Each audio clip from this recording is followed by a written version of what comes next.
So, you want to be a Necrolord, and I don't blame you. They are the military might of the Shadowlands, and they also have a badass mog. So let's take a look at what you get with these bad boys.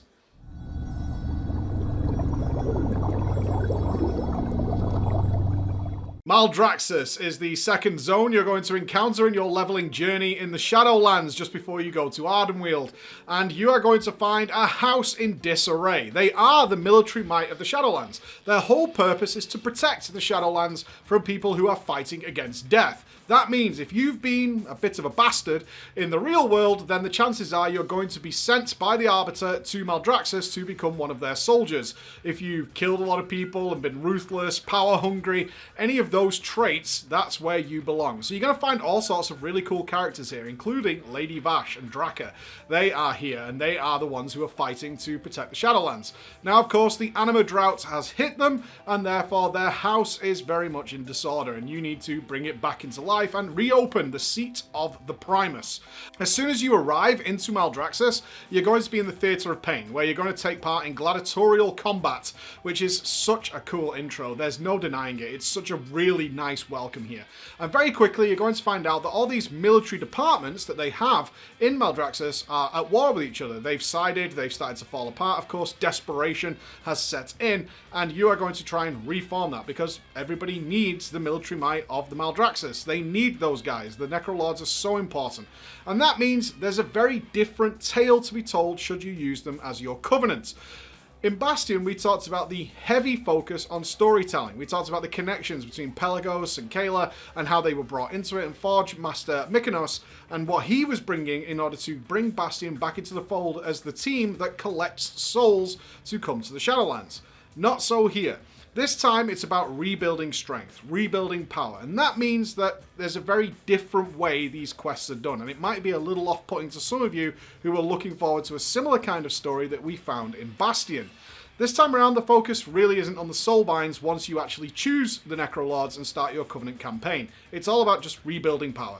You need to get Siege Lords back. You need to get all your equipment in order. You need to recruit who's left after the war has broken out in Maldraxxus due to the Anima Drought.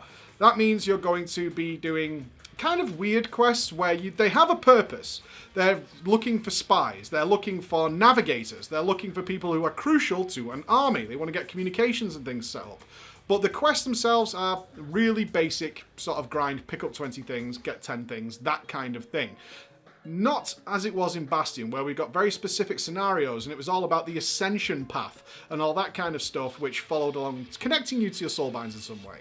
The soulbinds themselves are, again, a little different. These are powerful military members of the team. So you're going to have Plague Master, who is really fun. He's a super fun character. Are you connected to him, and do you get connected through the Sanctum campaign? No, not really. He's a very, very fun character, and his questline, which you do earlier on, is really, really fun. Similar with Princess Emily. Princess Emily is a really cool character. She's a princess. She's got a crown over one horn. And you're going to rebuild her, put her soul back into a construct so she can become a fighter for the team, and then obviously a soulbind afterwards. When it comes to Forge Master Marileth, same again. Similar to Forge Master Mykonos, this guy is old school. He's old school. He's been around for a really long time. He knows how to craft the best weapons that Maldraxxus can, and you're going to do a little bit of a quest to unlock him at the end of your campaign, but beyond that, not much. So really don't expect the same sort of connection and story going on that we had in Bastion, and the same thing that we have in Ardenweald, where it's very much about following the journey of your soulbinds. That's not what happens here. Instead, the Maldraxxus story seems to be the jumping off point for everything in the first patch of the Shadowlands. And by that I mean everybody's Sanctum campaign comes to Maldraxxus. You are going to come and help Maldraxxus rebuild its strength, and obviously you want that level of protection. All the Covenants do need each other, so having the military might down is not a good idea. So every single person's campaign will join into the Maldraxxus campaign at some stage of it. The whole point of the Maldraxxus campaign, as I said, is to get resources and equipment. So what you're going to do is Grand Theft Necropolis. It's actually called that. You're going to steal a Necropolis, similar to what you saw with Naxxramas, although a bit smaller, because those are the siege vehicles. Those are where the big power and strength comes from, and you're going to aid them in getting that back. That is the entire campaign that you're going to go under, at least for now. Obviously, the campaign will be expanded upon in later patches, and everybody wants this to happen. So if you choose Kyrian, for example, you will come and you will help with that battle. Same with the Venthyr and same with Ardenweald. At some point, you're going to jump in and help out the Necrolords in getting their strength back. But it doesn't end there. There are some really interesting setups here for what might be coming later in the expansion. One of the quests has you literally putting spy equipment into the other covenants. I found this one really dodgy because it feels really out of place when you actually do it. It's like, okay, I will help you. You're going to get somebody who is needed in order to get the necropolis up and running. And they're going to be like, but I really, really want you to put some spy equipment in the Kyrian base, in the Venthyr base, in the Ardenweald base. We want to keep an eye on what those guys are doing. Now, it could be that that's somewhat of a sensible thing to do for the guys who are the military strategists of this. Or it could be setting up for something later, which is like, why are you spying on us? Aren't we supposed to be helping each other? Because we did help you, and you helped us. So why are you spying on us? That could be an interesting one as well. The other one that's tackled in the Maldraxxus campaign is when one of the main characters wants to change his covenant. And I found this quest super ironic, because this quest is about explaining to them why that would be a bad idea, why the Arbiter makes the decisions the Arbiter makes, and why it makes sense that you are part of that covenant, even if you don't like that covenant. So there's a bit of fun there for those of us who are more interested in the covenant swapping than ever before. So that's something you want to take part in and look after.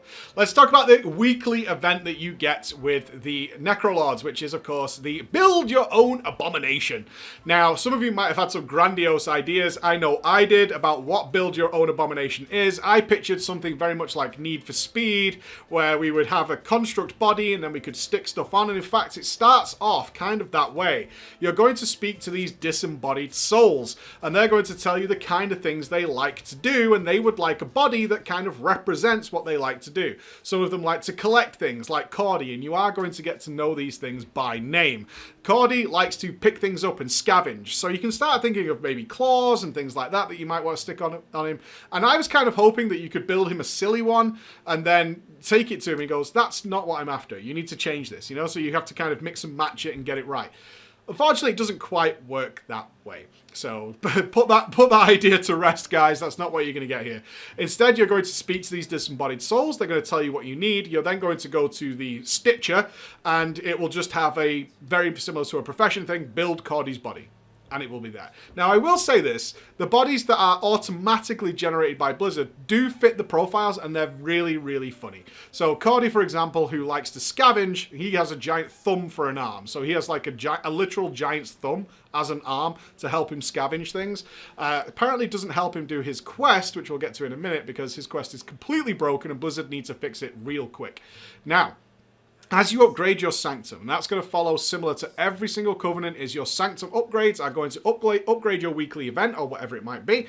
It's going to increase your travel paths within the zone. In this case, it's going to be portals that literally just portal you to the various areas of Maldraxxus, and increase your follower missions, and increase the world quests available to you within Maldraxxus itself. So, very, very standard. That's the same across the Covenants. Now, as you upgrade the Build Your Abominations part, what you're going to have is more disembodied souls.